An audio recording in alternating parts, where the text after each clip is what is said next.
Assalamualaikum dan salam sejahtera. Saya Nur Aisyah Maisara binti Amran, wartawan TVPSS SMK Seri Mahkota.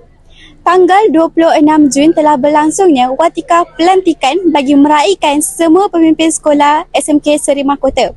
Jadi, apa kita tunggu lagi? Mari saya bawa anda untuk melihat program yang berlangsung pada sebentar lagi.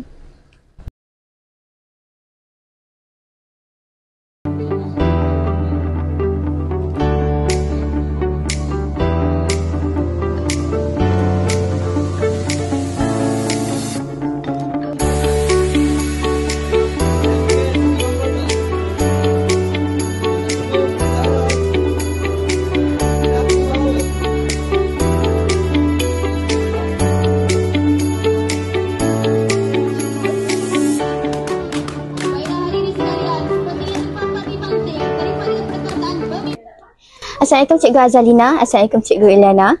Saya Anis dari wartawan TV PSS. Sebelum tu saya nak ucapkan tahniah Cikgu atas kerana majlis watika pelantikan hari ini berjalan dengan lancar.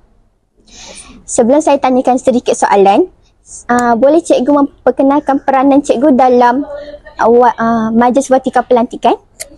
Okey, terima kasih Anis. Saya dalam organisasi pengawas, saya merupakan penolong setiausaha badan pengawas, di mana setiausaha adalah Encik Said. Okey, jadi hari ini peranan saya adalah sebagai penolong setiausaha. Okay. Saya Cikgu Azhar. Untuk hari ini Majlis Pelantikan Watika, saya berperanan sebagai pengarah program untuk memastikan perjalanan majlis hari ini berjalan dengan lancar. Baiklah Cikgu Iliana, soalan yang pertama, pada pendapat Cikgu, apakah yang patut dilakukan oleh badan pengawas bagi mengekalkan prestasi yang cemerlang untuk sekolah kita? Okey, pertama sekali saya nak ucapkan tahniahlah kepada pengawas yang telah dilantik pada hari ini. Okey, bagi saya sebagai seorang pengawas, untuk mengekalkan prestasi pengawas sekolah kita, yang pertama kita kena ada rasa sayang yang berterusan kepada sekolah dan organisasi pengawas itu sendiri. Okey, itu yang pertama lah. Okey, yang kedua, seorang pengawas tu dia kena ada keterampilan. Okey, apa maksud saya keterampilan ni adalah, keterampilan ni adalah satu sifat, okey, di mana apabila orang melihat kita, mereka akan melihat kita dalam rasa hormat. Okay, bukan rasa takut ya, ataupun bukan rasa boleh dibuli, tapi rasa hormat. Okey, itulah maksudnya apabila kita terampil, ada keterampilan. Okey, itu sahaja. Okey, terima kasih Cikgu Iliana. Okey. Soalan yang kedua untuk Cikgu Azalina. Apakah harapan Cikgu untuk badan pengawas bagi sesi 2025 dan 2026? Okey, harapan Cikgu satu harapan yang sangat besar. Cikgu harapkan daripada badan pengawas dan juga semua pemimpin murid. Cikgu berharap agar semua pemimpin murid dapat menonjolkan diri bukan saja dalam bidang kurikulum, tetapi dalam bidang co-kurikulum dan juga sahsiah diri. Bila kita tahu, kita tengok murid yang terampil itu, seperti yang Cikgu Iliana cakap tadi, mestilah daripada kalangan pemimpin murid. Mereka mestilah menjadi contoh dan tauladan kepada murid-murid yang lain, dan mereka juga rasa diri mereka dihormati dan disayangi oleh semua warga sekolah. Selain daripada itu juga, mereka sebagai pengganti guru di sekolah. Tidaklah cikgu bersusah payah selama ini, pemimpin murid sekaligus dapat memimpin organisasi di sekolah. Itulah harapan cikgu untuk badan pengawas dan pemimpin murid. Okey, baiklah Cikgu. Terima kasih Cikgu Azalina. Terima kasih Cikgu Iliana. Sama-sama.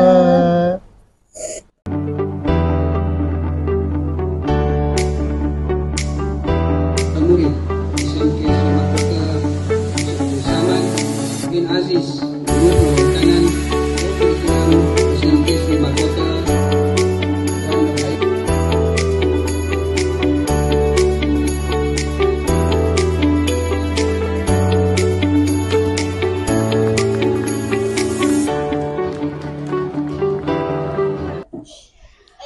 Assalamualaikum. Saya Anis dari Wartawan TV PSS. Sebelum tu boleh memperkenalkan diri terlebih dahulu?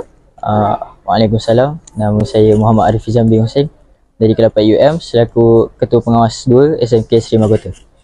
Okey, baiklah. Soalan yang pertama, apakah ciri-ciri yang perlu ada dalam diri seorang pemimpin? Ciri-ciri yang perlu ada dalam diri seorang pemimpin ialah tanggungjawab, amanah dan juga berani dalam melakukan tanggungjawab mereka. Benda ni perlu ada sebabkan ketika menjadi seorang pemimpin, segala benda yang kita kena harap memang segala tanggungjawab yang telah dibagi oleh guru tersebut memang kita kena lakukan sebab ia adalah amanah. Sebagai seorang Islam pun amanah perlu dilakukan kerana pecah amanah adalah dosa. Dan cikgu juga telah mempercayai kita. Jadi kita perlukan tugas kita sehabis-habis.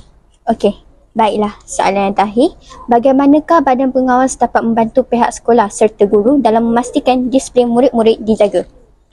Badan pengawas ni dapat membantu guru kerana dalam sekolah memang lumrahnya kita punya bilangan murid lebih banyak daripada guru. Hal ini menyebabkan kesukaran mengawal murid-murid punya disiplin dan guru-guru memerlukan bantuan murid-murid itu sendiri untuk mengawal dalam mereka. Jadi dari benda ini kita dapat membantu guru-guru kita membentuk disiplin murid-murid. Okey, baiklah. Terima kasih.